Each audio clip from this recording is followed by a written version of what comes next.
brought to you by Nova शुद्ध घी। जब जब खाए दिल खुश हो जाए, सदियों का नोवा शुद्ध देसी घी, सपना स्वस्थ भारत का। I love घी घी घी घी घी घी।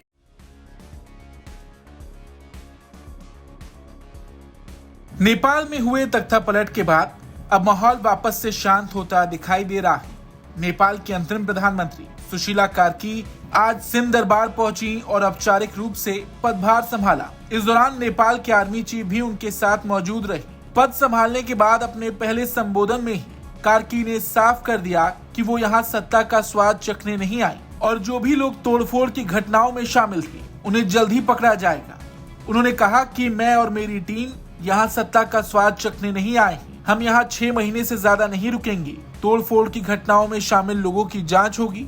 हम 6 महीने से ज्यादा नहीं रुकेंगे और नई संसद को जिम्मेदारी सौंप देंगे। जनता के सहयोग के बिना हम सफल नहीं हो सकते। सुशीला कार्की का ये अंदाज खूब चर्चा में है। वहीं नेपाल में प्रधानमंत्री बनने के बाद युवाओं का मानना है कि यह आंदोलन बहुत जरूरी था। नेपाल के युवाओं को उम्मीद है कि सुशीला कार्की के नेतृत्व में बदलाव आएगा, जिससे नेपाल सुखद और विकसित हो सकेगा। युवाओं ने सबसे बड़ी समस्या बेरोजगारी बताई। ये भी कहा कि यहाँ की परिस्थितियाँ उन्हें देश से बाहर जाने पर मजबूर कर रही थी। नेपाल के युवाओं का मानना है कि हालात इतने खराब थे कि हर छोटे से छोटे काम के लिए दफ्तरों में पैसे देने पड़ते थे। कोई भी सरकारी कार्यालय बिना घूस के काम नहीं करता था, जबकि बड़े बड़े नेताओं के काम आसानी से हो जाते थे। इससे आम लोग बेहद परेशान हो गए थे।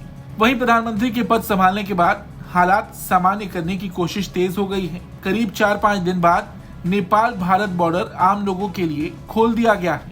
अब छोटे वाहन से लोग आधार कार्ड दिखाकर सीमा पार कर सकते हैं। हालांकि बड़ी गाड़ियों की आवाजाही अभी भी बंद है, क्योंकि भंसार कार्यालय को आग के हवाले कर दिया गया था, जिससे कागजी काम और टैक्स वसूली संभव नहीं है। वहीं एक दिन पहले पीएम मोदी ने भी नेपाल की अंतरिम प्रधानमंत्री सुशीला कार्की को बधाई दी थी। पीएम मोदी ने कहा था कि 140 करोड़ भारतीयों की ओर से वो सुशीला जी को प्रधानमंत्री बनने पर हार्दिक शुभकामनाएं देते हैं और विश्वास जताया कि वो नेपाल में शांति, स्थिरता और विकास की राह बनाएंगी। प्रधानमंत्री मोदी ने नेपाल के युवाओं की भी तारीफ की, जो हाल की हिंसक घटनाओं के बाद सड़कों की सफाई और रंग रोगन में जुटे थे। पीएम मोदी ने इसे नेपाल के सकारात्मक बदलाव और नए अध्याय की एक बड़ी निशानी बताई थी। पीएम मोदी ने कहा था कि युवाओं का ये काम प्रेरणादायक है और इससे साफ होता है कि नेपाल में एक नई सुबह हो रही है।